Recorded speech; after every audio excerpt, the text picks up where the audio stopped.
I'm the Cultural Director for the Red Hawk Native Arts Council.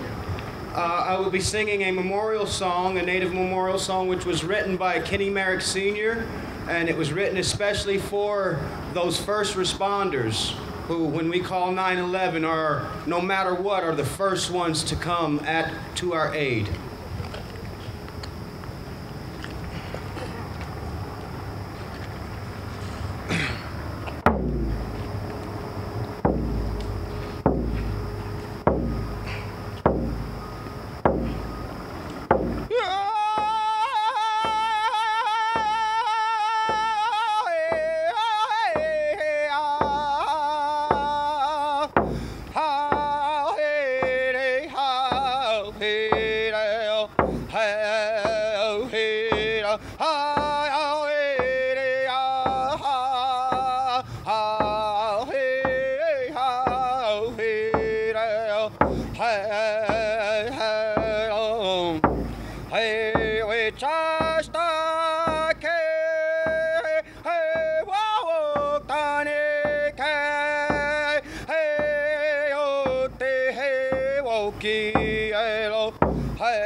Good morning. I'm Wari Price, the administrator and the president of the Battery Conservancy.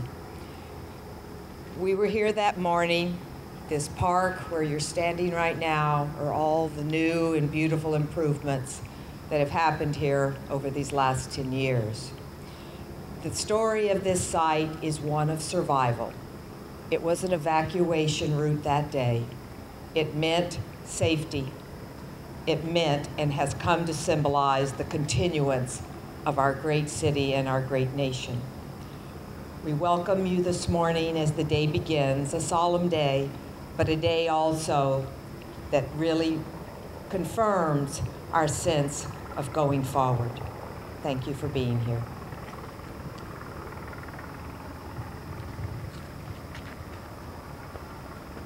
I'm Howard Teach, attorney and founder of New York Together.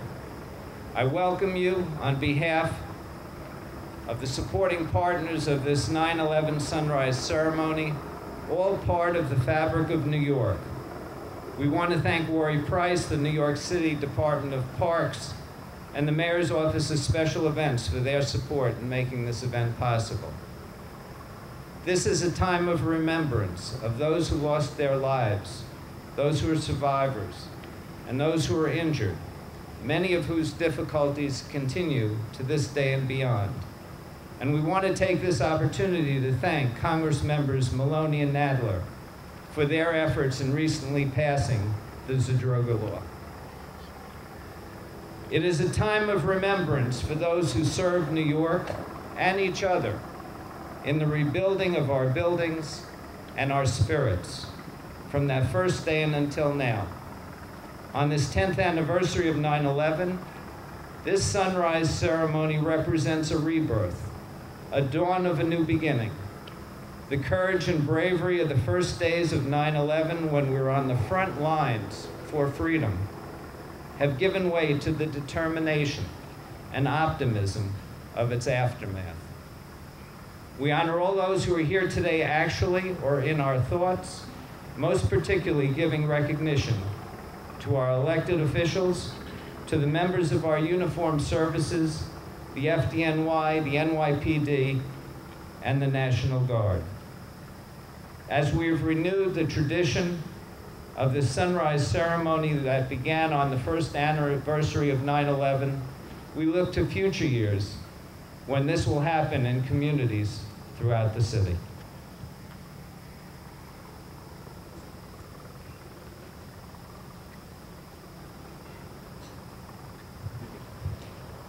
Good morning. I'm Mark Doty. I'm a poet. I'm here this morning because poetry goes sometimes to places that we are unable to articulate for ourselves. It's the poet's work to say what otherwise might not be sayable. This is a poem by the great Polish poet Wisława Szymborska, a Nobel laureate. It's called Photograph from September 11th. They jumped from the burning floors.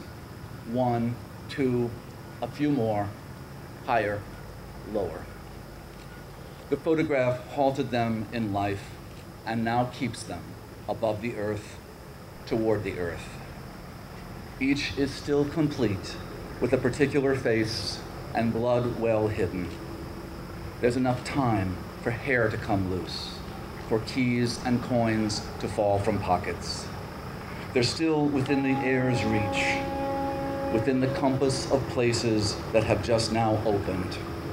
I can only do 2 things for them: describe this flight and not add a last line.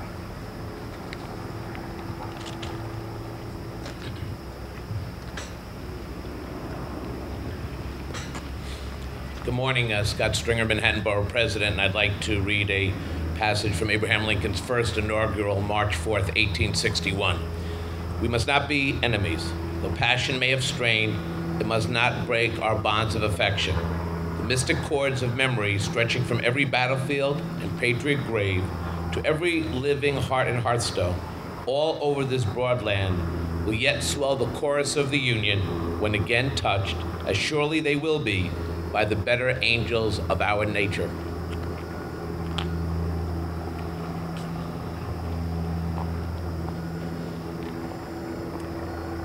I'm Congresswoman Carolyn Maloney, and I have a poem on 9/11 written by New York poet Ann Lauterbach. The days are beautiful. The days are beautiful. I know what days are. The other is weather. I know what weather is. The days are beautiful. Things are incidental. Someone is weeping. I weep for the incidental. The days are beautiful. Where is tomorrow? Everyone will weep. Tomorrow was yesterday. The days are beautiful. Tomorrow was yesterday. Today is weather. The sound of the weather is everyone weeping. Everyone is incidental. everyone weeps. The tears of today will put out tomorrow. The rain is ashes. The days are beautiful. The rain falls down. The sound is falling. The sky is a cloud. The days are beautiful. The sky is dust. The weather is yesterday. The weather is yesterday. The sound is weeping. What is this dust? The weather is nothing. The days are beautiful. The towers are yesterday. The towers are incidental. What are these ashes? Here is the hate that does not travel. Here is the robe that smells of the night. Here are the words retired to their books. Here are the stones loosed from their settings. Here is the bridge over the water. Here is the place where the sun came up. Here is the season, dry in the fireplace. Here are the ashes. The days are beautiful.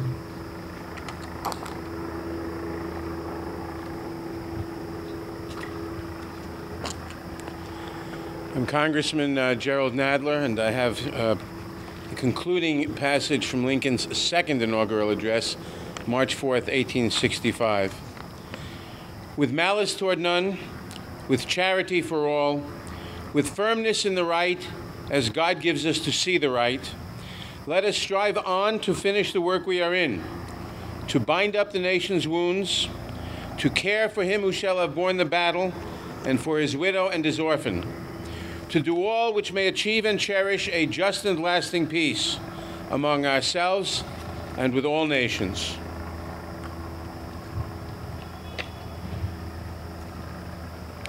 I'm State Senator Daniel Squadron. I'm going to read a selection from Crossing Brooklyn Ferry by Walt Whitman. Others will enter the gates of the ferry and cross from shore to shore. Others will watch the run of the flood tide. Others will see the islands large and small, 50 years hence.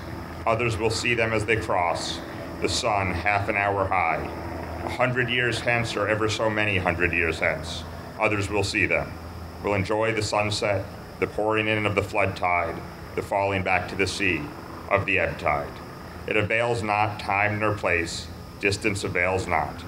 I am with you, you men and women of a generation, or ever so many generations hence.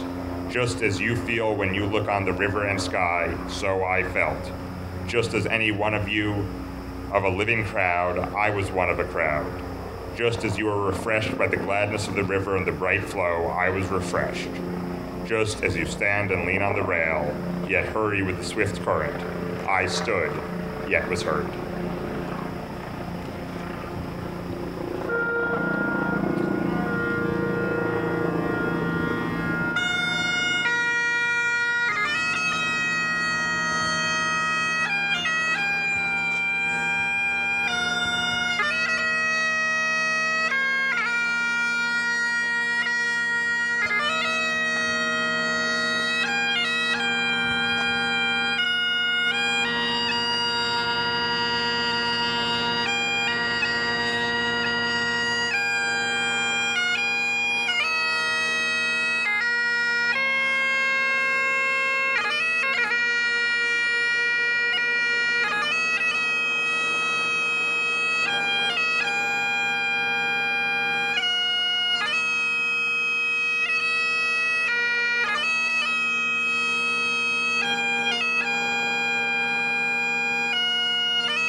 Lieutenant Joe Huber from Ladder 38. This is a firefighter's prayer. Our training took place on stairs in a brick-built tower leading nowhere, with glassless windows issuing false smoke, the concrete crumbling to fine dust, with the incessant passage of rubber-booted feet, sweltering equipment to the scene of some imagined fire. Hours over years spent on such stairs, the action of climbing them so ingrained into my mind that the flutter of fear seemed superficial by comparison. And this Tuesday morning, in my heavy gear and helmet,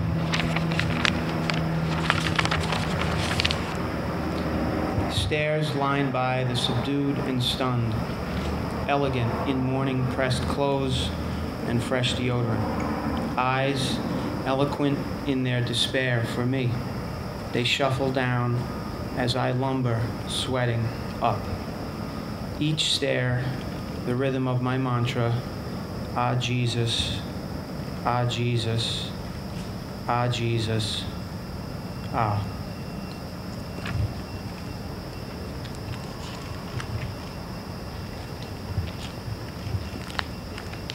Hi, I'm Jim Woodward, founder of the New York Rescue Workers Detoxification Project. I'll be reading a poem by Maddie Stepanek with Pete Gleason called For Our World. We need to stop. Just stop. Stop for a moment before anybody says or does anything that may hurt anyone else. We need to be silent, just silent.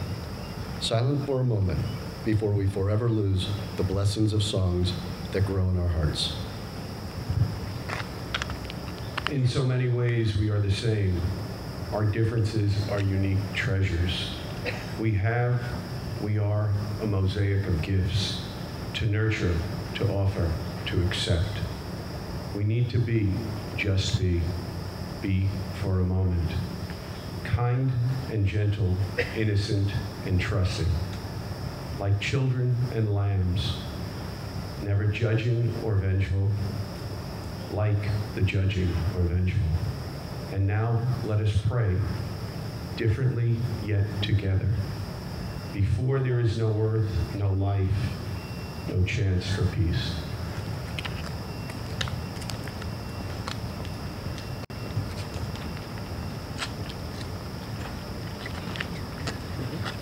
Good morning. We are all young people from the All Stars Project, a nonprofit organization dedicated to promoting human development through the use of an innovative performance-based model. To help us to continue encouraging each other to carry on, we will be singing Lean on Me by Bill Withers. Thank you.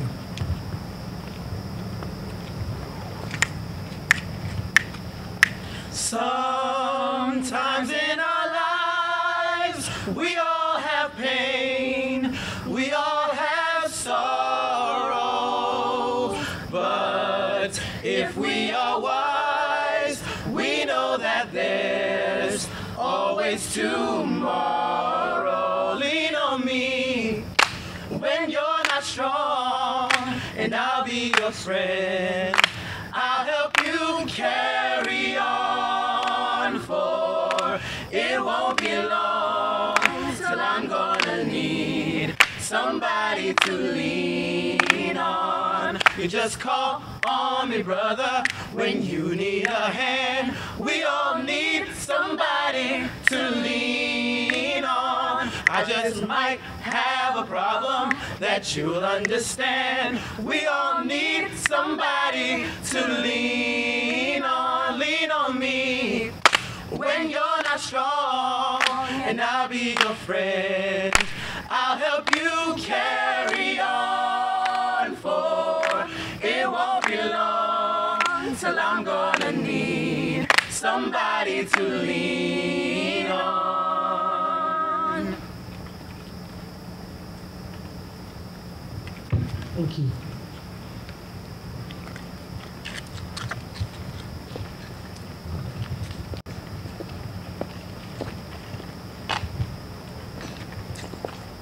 I'm Morgan Von Propicelli from the Lower Manhattan Cultural Council. I'm going to read an excerpt from Jill Maggie's essay, 19 Rooms for September 11, which was written for the 10th anniversary. This is room number 9. We gasped as we watched, leaving our mouths open for dangerous air. First instinct to open. Second, cover. This is well documented, and we watched others watching, creating a shared body. I reach out carefully to pull fingers away, translating during these 10 years, impossible because there is not any one thing to say. Yet I need to think together and apart, at a dinner table, over a notebook, a sketch pad, inside a frame, this screen. Do your own. Draw a floor plan. Each thing learned equals a room. Walk in and around. Or walk the perimeter of this site. Circle it 7 times, and as you go, touch all the sharp edges without sanding them down. Declare as you leave, I remain yours. I'm Sebastian Meta from the Soup Man, Wisconsin. This is a poem by Larry Jaffe. Will it be heard? A panorama falls. Everyone was there. It was heard. The sirens heard it. The ambulances heard it. The police cars and the fire trucks heard it. The TV channels broadcasting around the world heard it. It was heard far away in Afghanistan. It was heard in Beverly Hills. Even Moscow heard it. And they often hear only what they want to hear. It was heard in the South Bronx, where I was born. It was heard in Los Angeles, where my children were born.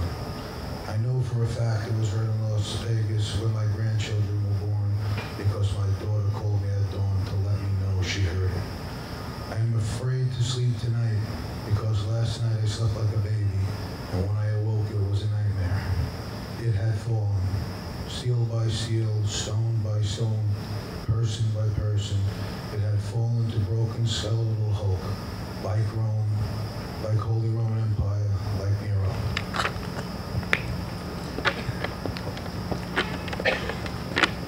My name's Sean Grissom, and I'm a cellist, and going to do 2 versions of America the Beautiful.